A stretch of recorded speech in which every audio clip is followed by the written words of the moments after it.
우리는 잊지 말아야 될 것이 있습니다. 하나님께서 이 땅을 지으셨고 저와 여러분을 통해 하나님 그분이 누군지를 나타내시기 위해 우리를 창조하셨습니다. 만물이라는 무대에서 사람이라는 영장에 하나님 그분의 형상을 닮아서 하나님 그분을 섬기는 것으로, 또한 하나님의 그분의 능력을 보며 그분을 기뻐하는 것으로 저와 여러분을 통해 하나님이 누구신지가 드러나는 것이 창조의 목적이었어요. 안타까운 것은 그 자유의지로 하나님이 주신 마음으로 하나님을 담고 하나님이 주신 이 뜻으로 하나님의 뜻을 깨닫고 하나님이 주신 열정으로 하나님의 그 나라의 열정을 가지고 살아가고 하나님이 주신 수고와 헌신의 계로 하나님 나라를 살아가는 것으로 하나님의 능력과 권세를 보며 하나님 그분이 누군지가 드러나야 되는데, 그 마음과 정성과 뜻과 이 목숨과 열정을 가지고 하나님을 사랑하기보다는 자기 결정, 자기 삶을 살아가면서 타락하게 되었고, 우리 모두 죄 가운데서 태어나는 것을 피할 수 없게 되어버렸습니다. 죄인으로 태어나 하나님의 영광은커녕 이 영광 하나님을 가리고 하나님을 잊어버리기까지 하더라는 거예요. 하나님이 지었다는 것을 배제할 수 없는 이 세상, 우연으로 태어나 우연으로 빚어졌다는 말밖에 못하는 이 세상, 하나님을 배제하고는 설명할 방법이 없는 이 세상에서 하나님이 지음을 받은 우리가 하나님 그분을 기억조차 못하는 상태에 있을 수 있더라는 겁니다. 그래서 기어이 우리가 할 수 없는 그 일을, 예수 그리스도는 그 아들 하나밖에 없는 독생자를 이 땅에 사람으로 보내서 우리가 죽어야 될 죽음을 죽게 하시고 우리가 자녀가 되게 하셨잖아요. 그래서 예수 믿으라 하는 거 아닙니까? 그러면 하나님의 목적이 뭡니까? 본래 창조하셨던 그 계획, 지금 이 이야기를 제가 한 20번을 한 것 같은데 오늘도 이렇게 새롭게 들으시는 것처럼 이렇게 들으시는 거는 정말 감사하지 않을 수가 없습니다. 여러분, 왜 이 땅에 남겨져 있는 겁니까? 우리가 오늘 이 땅에 왜 있습니까? 하나님이 우리를 구원하고 이 땅에 남겨놓으신 것은 하나님 그분이 어떤 분이신지, 하나님이 나를 통해 영광을 받으시는 그 길에서 내 필요와 원함이 채워지는 그 복이라는 걸 누리게 되는 것인데, 그래서 오늘 우리의 삶의 모든 초점이 어디로 가야 합니까? 정말 어떻게 해서든 하나님이 영광을 받으실 일이 무엇이며, 내가 정말 동의가 일어날 수밖에 없고 가진 걸 정리해서라도 하나님이 기뻐하실 그 일에 전력 질주하듯 마치 막 쏟아붓듯 그러한 하나님의 영광의 기회들과 나라를 세울 일에 우리 시선이 열려야 될 줄 믿습니다. 마태복음 13장 44절 46절 말씀 우리 함께 갑니다. 천국은 마치 밭에 감춘 보화와 같으니 사람의 일을 발견한 후 숨겨두고 기뻐하며 돌아가서 자기의 소유를 다 팔아 그 밭을 사느니라. 또 천국은 마치 좋은 진주를 구하는 장사와 같으니 극히 값진 진주 하나를 발견하며 가서 자기의 소유를 다 팔아 그 진주를 사느니라. 어떤 사람이 길을 가다가 뭔가 발견해도 보니까 감추인 보화, 진주 장사를 하는 사람이 자기 눈에 보니까 정말 귀한 진주를 하나 발견해서 그걸 사기 위해 다 자기 걸 다 팔아가지고 그걸 사는 거. 오늘 우리의 삶에 필요한 물질, 있어야 될 것들 하나님 왜 주시는 걸까요? 왜 주셔야 합니까? 왜 주셔야 합니까? 내가 직장이든 사업이든 일터든 가정이든 왜 잘 돼야 됩니까? 무엇을 위해서요? 무엇을 위해서요? 여러분, 하나님의 나라와 그 영광을 위해 산다는 것은 오늘 이 삶의 목적일 뿐만 아니라 내 삶에, 내 손에 하나님이 뭔가 가꾸실 만한 것을 맡기실 수 있다는 이유가 되는 것이에요. 내가 그 손이 되지 않으면 기회가 주어지지 않는 것입니다. 종종 목회 후배들을 만날 때마다 그런 얘기를 듣습니다. 사람들이 자기를 잘 못 알아봐서 기회를 안 준다고, 기회가 없어서 섬길 기회가 없어서 못 섬기고 있다고, 좀 관계가 되면 눈을 찌르거나 욕을 합니다. 관계가 안 되면 그냥 해줄 말만 하고 일어섭니다. 왜냐하면 그것만큼 하나님을 거절하고 교만한 것이 없어요. 하나님이 내 삶을 지켜보고 계시기 때문에 기회가 주어지지 않은 게 아니라 못 준 겁니다. 내 형편, 시간 관리, 물질 관리, 삶의 오락, 유행, 문화, 하나님이 다 보고 계시기 때문에 그걸 보고 그 더럽게 돈을 쓰고 엉뚱한 데 쓰고 하나님과 관계없는 데 살아가는데 기회를 줄 수 있겠습니까? 제가 그런 얘기를 하는 후배들한테 그런 얘기를 합니다. 너는 나를 다시금 다시도 찾아오지 마라. 너 같은 인간하고 만날 시간 보내는 것도 아깝다. 어디 감히 하나님이 살아계신데 기회가 없어서 쓰임받지 못한다는 그 교만한 말을 하느냐. 쓰임받지 못하는 걸 부끄러워하고 하나님 앞에 엎드려 은혜를 구하고 인내하면서 주님 바라봐야 되지.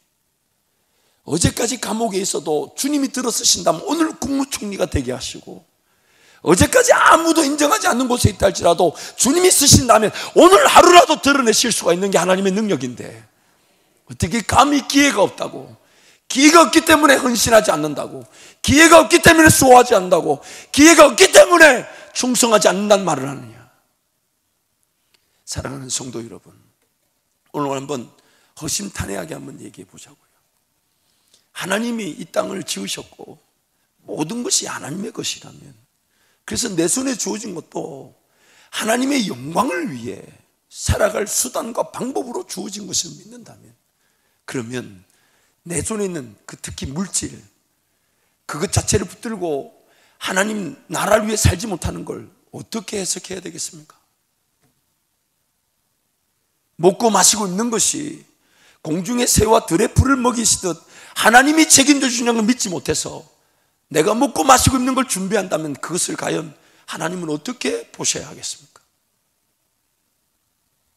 하나님께서 언제든 어느 때든 기회를 주시면 내 주머니에 얼마가 들었든지 감개치 않으시고, 그게 가부의 2 랩돈이라 하셔도 전부라고 여기시고, 물고기 2마리 보리떡 5개밖에 안 돼도 장정만 5,000명이 먹게 하실 분이 하나님이신데,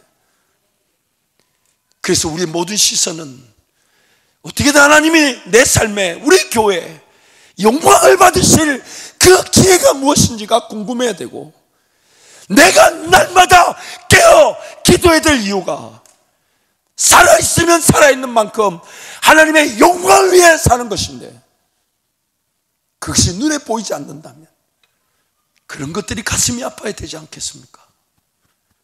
그런 것들이 가슴이 아파야 되지 않겠습니까? 오늘 본문 말씀 보면 주인이 종들을 불러서 5달란트, 2달란트, 1달란트를 맡겼어요. 5달란트 받은 사람은 5달란트를 남기고 2달란트 받은 사람은 2달란트를 남겼어요. 이 1달란트 받은 인간은 주인이 뿌리지 않은 데서 거두고 해치지 않은 데서 모으는 줄로 알았다고. 제가 주인이면 그 종을 살려두겠습니까? 그 말이 맞아요. 심지 않은 데서 거두고 뿌리지 않은 데서 거둔다고 말하는데 그 종을 어찌해야 되겠습니까? 근데 주인이 그 1달란트 빼어서 10달란트인데 줘버려요. 참고로 1달란트도 작은 게 아니에요. 금으로 34kg인데, 금 1달란트는 금 34kg면 3.75g이 한 돈이니까 34kg이면 현 금신세로 16억입니다. 1달란트가 16억이에요. 근데 지금 주님이 책망하시는 내용이 뭐냐면, 그 주인이 지금 달란트를 맡겼다는 주인과 종의 관계가 분명히 서 있는 거잖아요. 그러면 맡겼는데 5달란트 받은 사람은 그 5달란트를 가지고 남기려고 살았고, 2달란트 받은 사람도 2달란트를 남기려고 살았는데, 1달란트 받은 사람은 그 달란트를 어디다 뒀습니까? 다행히 우리처럼 까먹지는 않았어요. 그렇죠? 다행히 우리처럼 뭐 빚이 생기고 이러지는 않았어요. 땅에다가 박아놨어요. 왜 책망을 받겠습니까? 주인인 여러분이랑 왜 책망하겠어요? 일거리를 줬는데 일을 안 해. 지금 하나님 보실 때 우리가 그렇게 보일 수 있는 거예요. 땅에다 박아놨단 말은 지금 누군가는 그 하나님이 주신 재능이든 달란트든 물질이든 그것을 중심으로 하나님의 것답게 그걸 중심으로 살아가는데, 하나님이 주신 것을 땅에다 박아놨으면 그 기간 동안 그 인간은 어떻게 살았다는 겁니까? 어떻게 살았다는 거예요 지금? 뭘 위해 살았다는 겁니까? 왜 산 겁니까? 주인이 맡겨놓은 걸 땅에다 박아놨다고. 그럼 그 기간 동안 주인 오실 때까지 그 사람은 뭐 한 걸까요? 뭐 했습니까? 여러분 직장 생활 해봐서 아시고 사업 해봐서 아시잖아요. 왜 사람을 씁니까? 왜 씁니까? 오늘 지금 달란트를 맡긴 하나님의 목적이 있잖아요. 예수 믿고 구원 얻고 이 땅에 남겨놓은 하나님의 목적이 있는 거 아닙니까? 그리고 그 목적대로 따라 살아가게 되면 하나님이 영광을 받으실 뿐만 아니라 내 삶에 있어야 될 것들이 하나님이 채워주신다 하시잖아요. 먼저 그 나라와 그 의를 위해 살아가면 모든 나머지 것들은 더하여 주신다 하시지 않습니까? 왜요? 채워주면 채워줄수록 하나님의 영광을 받을 기회가 더 많아지기 때문에, 그 사람에게 맡기면 맡길수록 하나님의 나라가 확장되어져 가고, 주면 줄수록 교회가 부흥되어져 가고, 허락하면 허락할수록 남들이 보지 못하는 그 선교와 하나님의 그 영광을 받을 그 엄청난 기회들이 포착되고 누려지게 되니까 주실 수밖에 없고 맡기실 수밖에 없는 것입니다. 어느 순간 삶이 우리도 모르는 사이에 당장의 현실적인 필요와 또한 삶의 필요가 무겁게 느껴져서 하나님의 영광보다는 자꾸만 그걸 먼저 채우려고 하는 게 우리 본성입니다. 본성이에요. 믿음의 길, 그래서 도전과 용기와 하나님이 함께 하시는 그것이 부담스러우니까 늘 자족이라는 이유로 안주하고 머물고자 하는 게 우리라는 현실이에요. 죄로 말미암아 타락한 나. 꿈을 꾸고 비전을 가지기보다는 내 주문이 얼마 없으니 나는 아니다라고 생각하는 게 나란 말이에요. 나란 말이에요. 21절 23절 보니까 주인이 5달란트 2달란트 남긴 종들을 칭찬을 똑같이 하는데 함께 갑니다. 그 주인이 이르되 잘하였도다 착하고 충성된 종아, 내가 적은 일에 충성하였음에 내가 많은 것을 내게 맡기리니 내 주인의 즐거움에 참여할지어다 하고. 하나님 보실 때는 우리에게 두 가지 은혜를 주실 수가 있습니다. 첫 번째는 늘 그 기회를 두리번거리는 사람들에게 하나님 나라와 영광을 위해 살아갈 기회를 포착되게 하시는 거죠. 남들 눈에는 안 보이는데 내 눈에만 딱 보이는 거예요. 그래서 거기에 헌신하고 거기에 수고하고 거기에 희생하고 그 일을 위해서 어떻게든 더 하나님께 내어드리려고 하죠. 그런데 그런 기회들이 우리 타락한 이 본성 때문에 잘 포착되지 않기 때문에 하나님이 주시는 은혜가 뭐냐면 자기 가진 것, 이미 허락하신 것, 이미 주어진 것을 적은 것에서부터 충성하는 겁니다. 하나님이 지금 5달란트 남겼으면 10달란트면 160억이잖아요. 2달란트 4달란트면 64억이에요. 작은 돈이 아니에요. 그런데 하나님 보실 때는 적어요. 왜 적겠습니까? 하나님이 지으신 세상에 우리가 가진 게 얼마나 되겠습니까? 얼마나 되겠어요? 그리고 무엇보다도 하나님이 영광을 받으실 그 어마어마한 역사를 우리 눈에는 안 보이지만 하나님은 보고 계시는데, 그 역사에 비하면 지금 내가 헌신하고 수고하고 희생하는 그 일은 매우 적은 일입니다. 매우 적은 일. 이게 안 보이니까 지금 눈앞에 있는 먹고 마시고 입는 문제, 세상살이만 아둥거리고 사는 거예요. 그러니 신앙이 성숙할 기회가 없어요. 말씀이 말하는 대로 순종하고 그 말씀 따라 살아가야 하는데 타락한 우리가 그렇게 녹록지 않더라는 겁니다. 오늘 하나님의 관심에서 우리 삶을 분명히 직시해야 합니다. 안 그러면 자꾸만 세월 빙빙빙 돌아갑니다. 쓸모없는 결정, 잘못된 분별력, 잘못된 선택, 결정, 판단, 그로 인해서 넘어지고 쓰러지고. 물론 하나님 은혜를 주시지만은 하나님의 은혜의 목적은 그것이 전부가 아니에요. 내가 더 나다워질 수 있도록, 내가 더 나다워질 수 있도록. 그래서 항상 그 기회들을 포착하면서 이미 허락하신 시간과 물질을 최대한 충성하는 겁니다. 최대한. 정말 이렇게 시간을 써도 될까? 이런 데 물질을 써도 될까? 어느 정도는 나의 육체적 관리와 정서적 이 함량을 위해서 용납되어 줄 수 있는 게 있지만 막 지나치게 막 이런 거는 곧 생각을 해봐야 된다. 너무 빠르게 지나가면 못 알아보셨는 모양이네. 다시 할까요? 너무 지나치게 막 이래.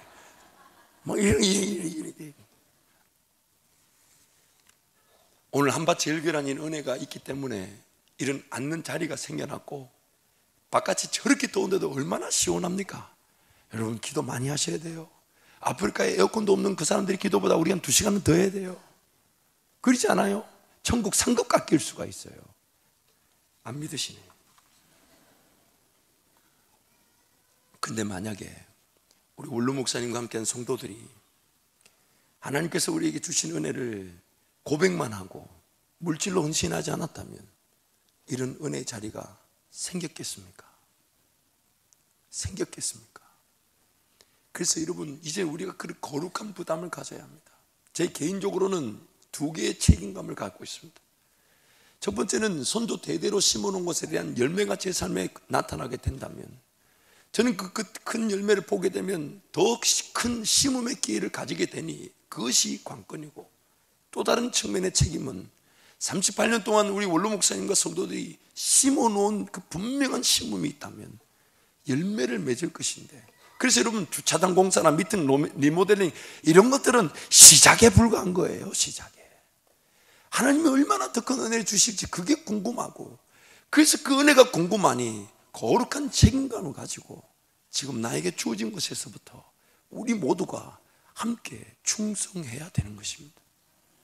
우리란 존재는 명확하게 통제하지 않으면, 구분 짓지 않으면, 주제나 제목을 붙여서 헌금의 기회들을 만들어 놓지 않으면 알아서 헌금할 사람 한 명도 없다는 거 우리 잘 알고 있잖아요.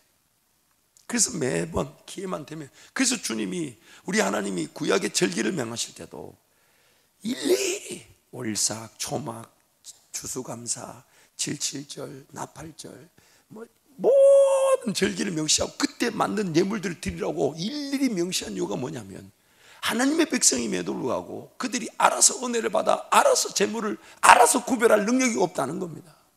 그래서 미리 명시해 주시는 거예요. 일일이. 오늘 우리의 삶도 마찬가지예요. 기회만 되면 일일이 구분 짓고 떼놓고 내 것 아니라 여기면서 하나님이 기회를 주실 때마다 이것 쓰임 받게 해달라고 늘 준비되어 있다면, 적은 것에 충성하고 있다면 그 은혜의 큰 기회들은 놓치는 것이 불가능한 것입니다. 맛보지 못하는 게 불가능한 거예요. 그래서 오늘 우리가 받은 은혜를 가지고 더 놀라운 일을 하게 될 것인데, 제가 기도하면서, 이건 어떤 선포이면서 또한 목사 개인의 꿈입니다. 그리고 우리 교회가 나아갈 방향을 생각했을 때 이런 사역들은 있어야 되겠다 생각하면서 믿음의 시선을 가지고 몇 가지를 정리해 보았습니다. 첫 번째는 다음 세대 꿈과 비전의 주역들이 일어나게 될 것입니다. 먼저는 장자학교를 통해서 지난 3개월 동안 제가 집중해서 기도했어요. 하나님, 이 학교를 어떻게 하면 좋습니까? 인원수가 많고 적음을 떠나 하나님의 뜻을 확인시켜 주시고 방향을 제시해 주십시오.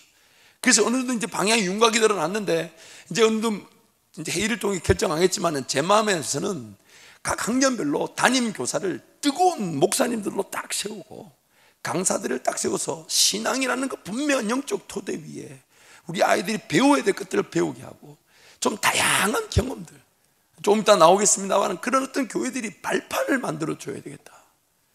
또한 교회 학교라는 사역을 통해서 신앙생활이 기초를 이룰 수 있도록 이제 교회 학교 사역자들도 이제 앞으로는, 이런 표현 죄송합니다만 이제 우리 교회 학교 사역자들은 거의 천국을 소망할 정도의 그런 어떤 핍박이 있다고 봐야 돼요.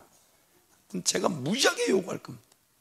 전문성을 갖추고 우리 자녀들이 그냥 참석하는 것이 아닌 그들도 최소한의 기대를 가지고 올 수 있도록, 또한 무엇보다도 교육연구소 같은 이 구체적인 사역들이 세워져서 그게 연구하는 전문가들이 유치원부터 초등학생까지 중고등학생들, 청년들, 장년들 그 수준에 맞는, 형편에 맞는 필요한 커리큘럼들이나 교재들을 만들어내야 되고 실생활에 적용할 수 있는, 가정에서 쉽게 볼 수 있는, 언제든 어느 때든 하나님 말씀을 대하고 예배할 수 있고 찬양할 수 있고 기도할 수 있는 그런 사역들을 위해 구체적인 연구소들이 세워져야 합니다. 더군다나 청년 세대를 위한 사역들이 시급합니다. 우리 청년들이 갈 바를 알지 못해요. 구급 시험을 치는데 공무원이란 그 자체도 귀한 일이지만은 거기에 너무 몰리는 거는 이건 비정상적인 현상이잖아요. 교회 부흥을 위해서는 정말 할 말이 많습니다. 단지 우리 교회 부흥만 논하자는 게 아니라 교회가 없는 곳에 교회를 세운다 할 때 정말 신실하고 건강한 우리 성도들 가정들이 제가 하겠습니다. 그래서 뭐 옥천, 영동, 천안, 뭐 공주 이런 주변의 지역의 도시들, 군 그런 지역에 교회를 세울 때에 한 30가정, 40가정이 이사를 가는 거예요. 거기 다 이사를 가가지고 지역 주민이 되어서 그 교회를 세우는 거죠. 그렇게 이사를 갈 정도의 여유가 있고 은혜를 누리는 사람들이 우리 교회 안에 많아져야 되는 겁니다. 더군다나 세계 선교를 논하자면 정말 할 말이 많지만 2주 전에 주일 저녁 예배 때 나누었던 것으로 제 기도 제목을 한번 여러분께 나누면, 한밭제일교회 모든 성도가 선교사적 삶을 살아가면서 한 가정이 한 명의 현지 사역자를 세워 지원하고, 한 목장이 한 명의 파송 선교사를 세워 지원하고, 한 마을이 한 지역의 선교센터를 세워 지원하고, 한 지구가 한 나라의 신학교를 세워 지원하여 한밭제일교회를 통하여 10년 안에 10개의 나라에서 100명의 파송 선교사를 파송하여 1000명의 현지 사역자를 양성하여 10,000개의 교회를 세운다. 저 혼자서 한번 현실성 있게 정리해 보았습니다. 지금 읽어보니까 꿈이 너무 작은 것 같네요. 여러분을 너무 가소평가한 것 같고, 여기서 뭐 100명의 선교사 일어나는 거는 뭐 지금 손들어도 100명이 일어날 줄 믿습니다. 아멘을 더 왜 안 하시는? 북한 회복과 통일 사역이라는 것도 어마어마합니다.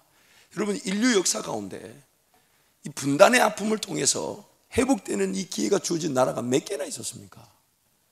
인류 역사 가운데 그 시대를 살았던 사람들 중에 이런 남북의 그런 정세 속에서 은혜를 구해 통일의 은혜를 누렸던 시대 사람들이 몇 명이나 있었습니까?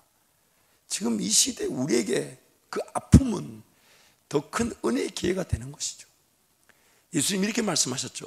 예루살렘과 유대와 그 다음 어디라고 얘기하셨습니까? 사마리아와, 그리고 땅끝까지 하셨는데, 이 예루살렘, 유대, 사마리아 땅끝 이 네 가지 지역을 만족시킬 수 있는 나라는 지금 우리나라밖에 없어요. 어디 나라가 지금 남쪽 유대와 북쪽 사마리아로 나눠준 것처럼 나눠져 있습니까? 우리 주님 명령하신 그 말씀 그대로가 이루어질 기회이고, 이 통일의 은혜, 북한 땅의 회복의 은혜는 지금 이 시기 우리만 받은 특권인 거예요. 특권. 그런 걸 특권으로 알고 그 일에 어떻게든 내 비즈니스가, 내 가정이 쓰임받고 우리의 자녀들에게 그런 걸 가르쳐 줘야죠. 전문적인 어떤 프로페셔널 라이센스, 어떤 변호사, 법조계, 정치계 그런 라이센스를 취하고 너 한 사람만으로도 기업이 되게 하면서 언제든지 그런 영향력 있는 자리에 갈 수 있도록 국제 기구들이나 그런 국가적 사회적 기업들이나 비영리 단체들이나 이런 데 일할 수 있는 그런 인물들이 될 수 있도록 그런 기회들을 제공해주고, 그런 것들을 정보를 제공하고 그런 것으로 살아갈 수 있도록 우리 자녀들이 세워지게 될 것입니다. 될 것입니다. 사랑하는 성도 여러분, 오늘 우리에게 주신 이 은혜의 토양을 가소평가하지 마십시오. 지금 여러분 삶에 하나님이 주신 그 은혜를 가소평가하지 마십시오. 하나님께 전심을 다하여 적은 것에서부터 충성하게 된다면 하나님 반드시 그 적은 것이 하나님이 놀라운 더 큰 일에 참여하는 기회였음을 우리에게 알게 하실 것입니다. 그래서 시간이든 물질이든 목표를 세워두고 최소한의 하나님 나라 영광의 그 가치에 하나님, 제가 눈이 뜨여지게 하시고 우리 일터가 눈이 뜨여지게 하시고 우리 교회가 더 큰 것을 보게 하여 주옵소서. 그래서 그 일을 위하여 함께 걸어가면서, 그래서 이것이 이루어지게 된다면 우리 다음 세대, 저 이후에 또 다른 누군가, 우리 다음 세대 자녀들은 저와 여러분이 뿌려놓은 그 은혜의 토양의 열매를 먹으면서 그들은 더 큰 책임감을 가지고 더 놀라운 헌신으로 주님을 섬기게 될 줄 믿습니다.